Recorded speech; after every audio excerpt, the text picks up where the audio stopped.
Let him cook. Let him cook now. Let him cook. I said let him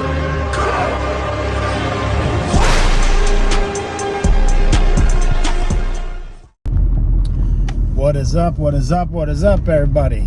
We are on our way to the gym where we are hitting legs and we'll be squatting per usual. But this week is more of that volume focus week. Unlike last week where we went for a 6 plates for 5 reps, this week will be, my plan is 405 for multiple sets of 10. Ideally, in the perfect world, 5 sets of 10. But if the body's not feeling it, maybe we'll drop it down to 8.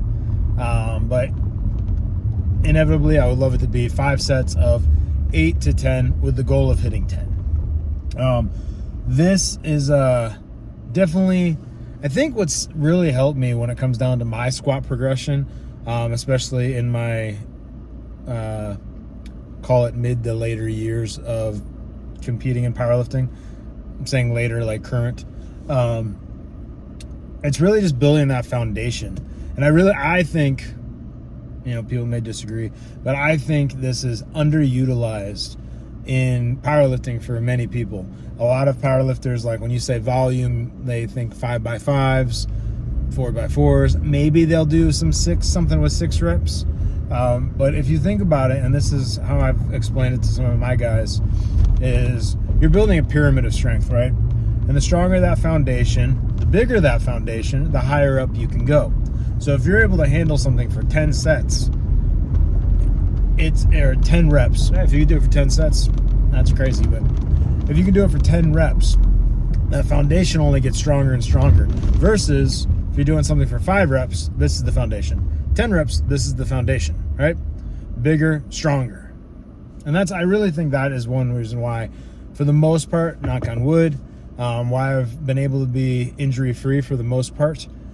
Because I've kind of prepped my body to be able to handle that weight. Not saying like something like 600 for 5 does not build you strength. It clearly does. But I'm saying utilizing those lower percentages for something to build off of more, and having more respect for that weight.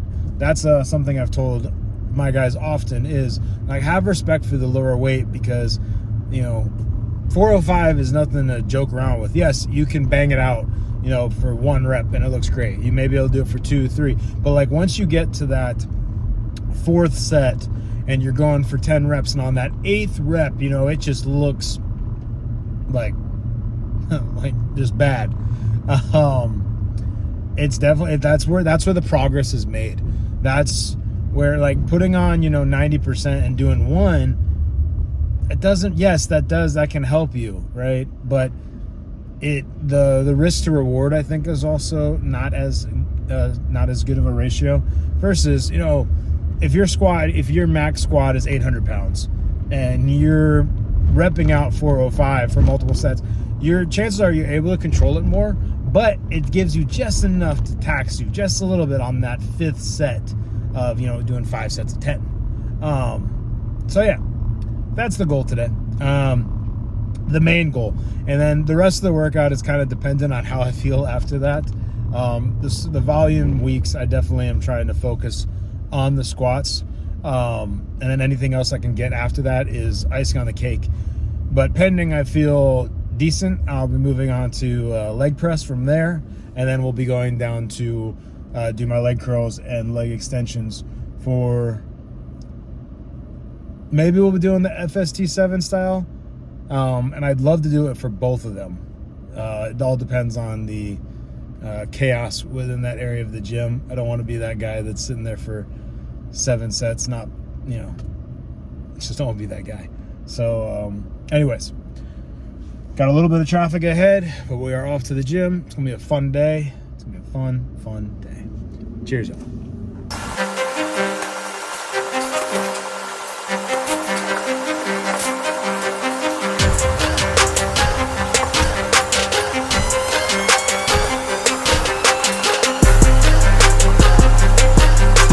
Same one as last week. superset between leg curls, or lying leg curls and leg extensions. I get the blood flowing. Now we're ready to squat.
Some decisions are not intelligent decisions, and doing 405 for 5x10 was not a smart decision. A fun decision, something I can look back at next week and be like, you did the damn thing. But during the process and immediately after, not the best decision. Not the best decision at all. I gotta say though, like similar to like writing in a journal or putting it out there that, hey, you want to do this, and whether or not videos get views or not, like I said, the plan is for XYZ, and I kind of, because I was filming it, like I wanted to do it. So I thought that was kind of cool. Like mentally, I started thinking about that. While I was getting ready to leave the gym, I began having nice cramps on my abductors. So I was just sitting there thinking as I was stretching. just sitting there thinking, and in great amounts of pain. I had a solid stretch session for about 10 minutes trying to fix this cramp. But after that, I didn't get anything else on film, honestly, because I was just exhausted, which that was kind of what I was expecting. I ended up doing, going in the leg press. I did single leg press, which I haven't done in a long time, and it felt really good because I did have a year and a half ago. Man, can I get in this lane? About a year and a half ago, I strained my patella tendon. So doing single leg stuff every once in a while is a nice humbling experience. Obviously, I still did the competition I did last year and hit my 820 whatever squat. So it doesn't affect me from that standpoint, but you can tell there is lesser strength on that leg, and I want to 100% say it is because of that. So doing the single leg press was definitely a sign of the lesser strength on one versus the other for my leg. But overall, solid leg day. As shown in the video, I still did the warm-up. That's my warm-up all the time. Leg extensions, leg curls, abductor machines. And again, it's just to get the blood flowing. I'm hitting my legs as I say that because it's just consciously I'm thinking about it, and it works. It's something as you get stronger, and I've told this to a lot of my athletes, like the way you warm up changes when it comes down to the barbell. But having the consistency of warming up a certain way before you get to the barbell, that is something I think you should figure out in order to just have the plan. Because going to the squat bar right away, and whether it's bar and then plate like that, we all do it, but it's not the smartest thing. Like that's not the smartest way to warm up. Really, like you should be warmed up before you start with the bar. That way you're not wasting your time with these like aches of like, oh, my knees as you're squatting. You're still gonna have that obviously, but to break through that faster, it would help being warm when you get to the rack. Now there's the other way to look at it too, because like when you're at a powerlifting meet, it's not like there's not too many gyms that hold powerlifting meets. Maybe they do. I've been to a couple actually. But like when you get to like the larger meets, there is, there's not really a leg extension or a leg curl machine floating around. And if they do, probably it's all pushed aside because they clear out the space in the meet. So again, figuring out ways to warm up ahead of your actual squat warm up, I believe can be definitely beneficial to how you are feeling within the squat. Like feel good before you get to the squat bar. That's, I guess, an interesting way to put it. But yeah, that is my truck recap. Oh, where's my shake? Got right here. What is it? Post-truck recap?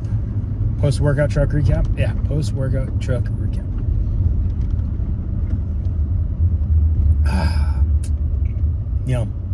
But yeah, definitely just a good workout. And again, I think, like I said in the beginning, like this type of volume work, it benefits you so much. Like it's different intensifiers. It's different intensifiers for your workout. You can come in and hit a top set of 2, hit a top set of 3, 4, or 5, and then do back down sets where you focus on this. But this, like, I don't need to think about 405. Obviously, like I just ranted about, I need to think about how I warm up. But I've squatted 405 since my sophomore, junior year of high school. So I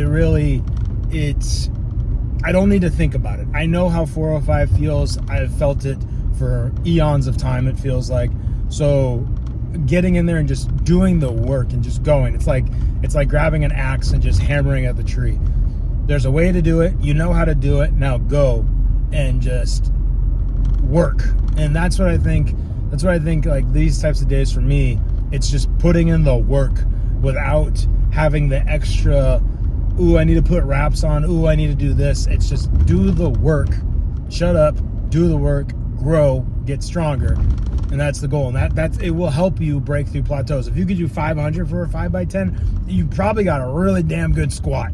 Like that PR that you have is probably really good. It's doing a 5x5. Like, that's, I mean, with 500 is impressive. So if you could do a 5x10, you got some strong wheels on you. That's the same thing, like 4 or 5 or 10. I'll pat myself on the back. Like, you can definitely, you feel it in certain muscles. You feel it in areas as you're doing it. Like, just like I said in the beginning, that top, those last 2 reps on the set, you're like, ooh, I'm feeling it in my glutes. Ooh, I'm feeling it in my inner quad. My quads are feeling it right now. Like, you know, the inner outer, like, you're able to notice those individual things with that type of percentage of weight. So whether, like, for me, my max squat is 820 something, right? 405, let's just for simplicity reasons, let's call that 50%. So if you can bang out, you know, your 50% for that type of volume, like, it's just, again, it's solid work. It's solid work. And if you are trying to improve your strength, it's an easy option to just go torture yourself and just have a strong, intensity-filled workout. Yeah. That's that good stuff right there. All right. I'm out. Gotta go walk my dog, eat some food, finish my shake. Well, my native. Whoa! I wasn't ready for that. Let's try that again. That's all. Gotta go home. Gotta go walk the dog. Gotta go eat some food. Gotta cuddle with my lady and let her know I love her. All right. Cheers, you guys.